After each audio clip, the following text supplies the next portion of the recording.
So yesterday I made a video reacting to Anna Kasparian, and in that video I gave the TYT some credit. I gave Anna and Cenk credit, and I specifically said that Cenk, he did a pretty decent job on Tim Pool's Culture War podcast. I thought he was relatively fair, but I did add a little caveat that he's still pretty much the same unhinged emotional guy, who obviously loses me at many points, and I definitely don't agree with him on most political issues. But anyways, yesterday I gave him limited credit. Today I'm here to rip it all away. No, not really. But there is one moment during his discussion with Tim Pool that we just have to go in on, because it's pretty emblematic for typical leftist behavior that I think must be called out. We're talking about George Floyd and Ahmaud Arbery here, where Cenk said some things that just had me scratching my head. Let me show you guys exactly what I mean by that. We got some stuff to get into, so let's roll the tape. Alright friends, so we've covered both of these stories pretty extensively. We all know the facts, at least for the most part, and if you don't, well, I'll probably go into them at least to a certain extent at certain points in this video. Let's take a look at some of the highlights, or I guess you could say lowlights, between this very interesting encounter.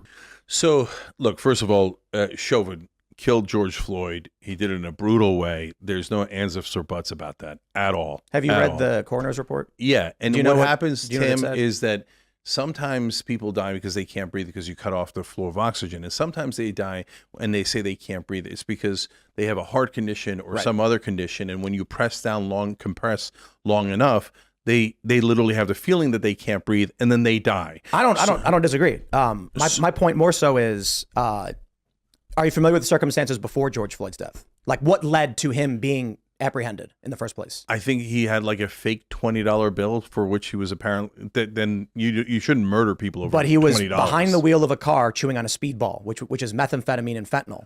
Okay, but Tim, what effing difference does it make? I know you're saying you're not because you're putting in the caveat that the 9 minutes was wrong and it was murder, but like, don't get into it, because if you want to talk about nuance, there's 1,000 cop videos where they drag him out of the car and you could say, no, that's totally okay. That guy's on speed. He was causing a significant issue where people might have gotten hurt, and the cops had to subdue him. So make the argument in that case. If you make it about George Floyd, everybody's going to think you're, defending this racist guy who murdered that guy. Let's talk about Ahmaud Arbery. Okay. I mean, these are the high-profile stories that Ahmaud Arbery, the guy who got shot jogging in the neighborhood, is. I think jogging is a representation of your misinformation or your ignorance of the issue.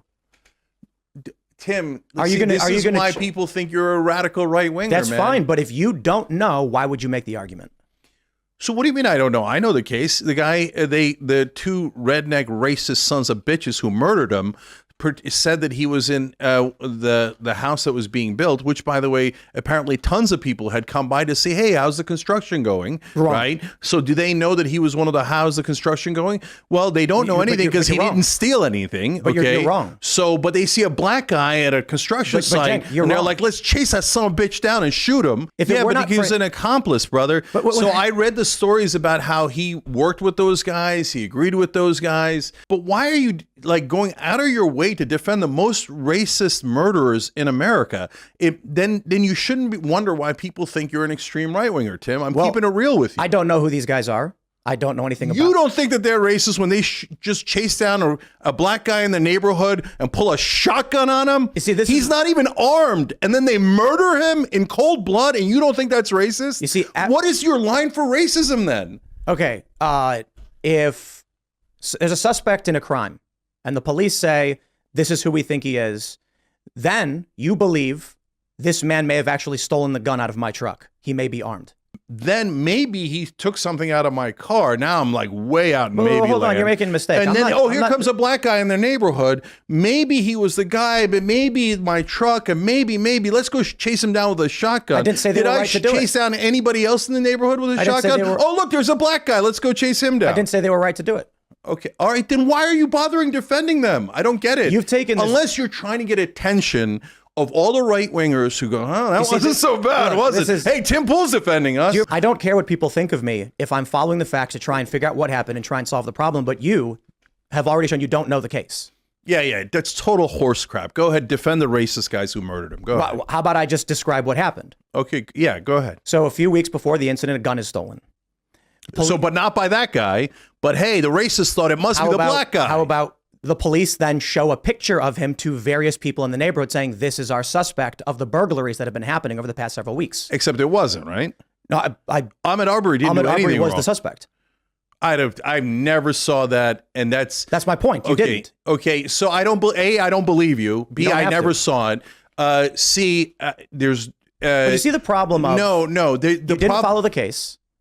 Okay, I'm not making a moralistic statement on what Tim, happened. so let's take your bullshit facts, so-called facts. Let's accept them as true, okay? So like I said earlier, it's moments like these where, the guy just loses me. And honestly, people on the left in general lose me. The insane jump to conclusion, the arrogance, the aggressiveness, and what's really disturbing to me is just how quickly leftists are willing to claim racism, call people racist, with no real evidence to back it up. There's no legitimate proof that Derek Chauvin or the individuals involved in the Ahmaud Arbery case had racist intent in either of their reactions. There's nothing that was yelled. There's no slurs. There's no online chat messages. There's no history of being a part of any organization. To make that kind of claim, to say Derek Chauvin's a racist and acted with racist intent is completely absurd. You could never prove that in a court of law. Yet leftists feel so comfortable to ascribe a feeling, to ascribe malice, where it's either not provable or doesn't exist. That's issue number one, these sort of ignorant statements of fact that aren't based in facts whatsoever, but rather emotions. It's kind of just what we see in the world of leftism. Everything is racist. There's a racial dynamic between two individuals, and the black individual is the perceived victim. Well, then of course you pretty much know where the leftist equation leads to in that scenario now, don't you? The second element that is incredibly frustrating to be subjected to, and again kind of falls within the same kind of topic, making all of these assumptions,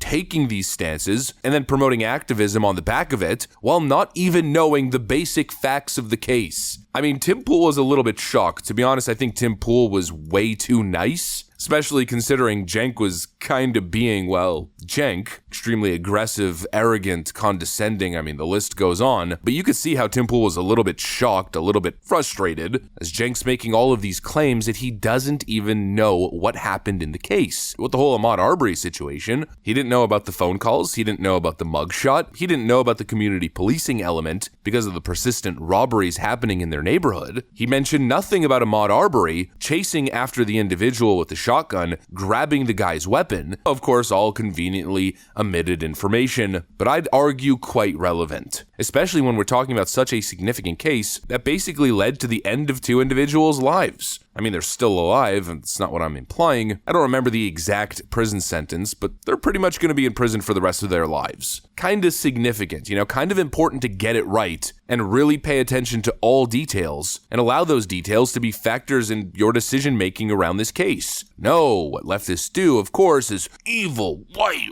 racists and a black victim. Then on the issue of George Floyd, Cenk makes no mention of the toxicology report. He makes no mention of George Floyd's behavior on the day. This is one that's burnt deep into my mind. I remember watching the video back then, and I kind of remember the pacing. I remember what was said. George Floyd was saying, "I can't breathe," before he was even put on the floor. And at one point, Tim Pool raised a pretty important point that I think Cenk Uygur just completely disregarded or didn't understand. The whole element that putting your knee on an individual to subdue them, individuals who refuse to cooperate, well, that's police protocol, that's police training. From my perspective, it's hard to understand why Derek Chauvin is being punished to the extent that he is for simply following protocol, for doing what he was trained to do. We could argue discretion with the whole 8 to 9 minutes thing, but again, considering George Floyd was saying, "I can't breathe," even before police officers did anything to him, it could have been perceived as crying wolf, it could have been perceived as a simple excuse, acting, whatever it is, and again, there's significant doubt there considering he had 11 nanograms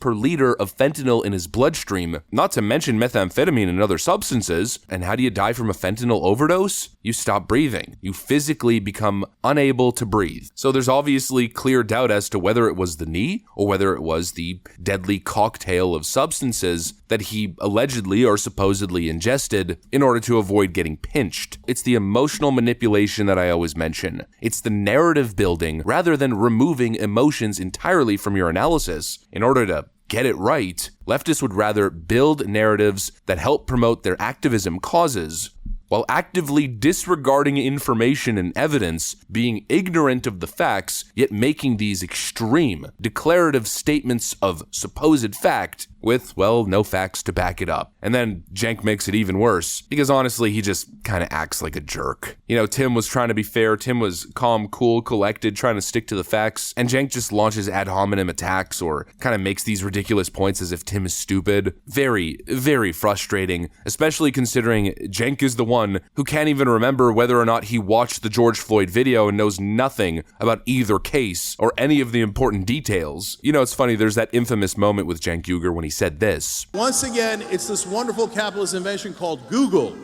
Google it. Just Google it. Cenk's favorite 2016 argument. Just Google it. What are you, stupid? Just Google it. Anytime anyone challenges him. Yet here he is, clearly severely lacking of any Google search history relating to any of the topics that he is discussing. You know, I give him credit for being at least semi-fair, of course, but still a complete unhinged leftist maniac, especially on issues like this. Anyways, that's what I got for you guys. Hopefully you enjoyed this video. If you did, make sure to leave a like and possibly subscribe. Thanks for watching, friends, and I'll see you on the next one.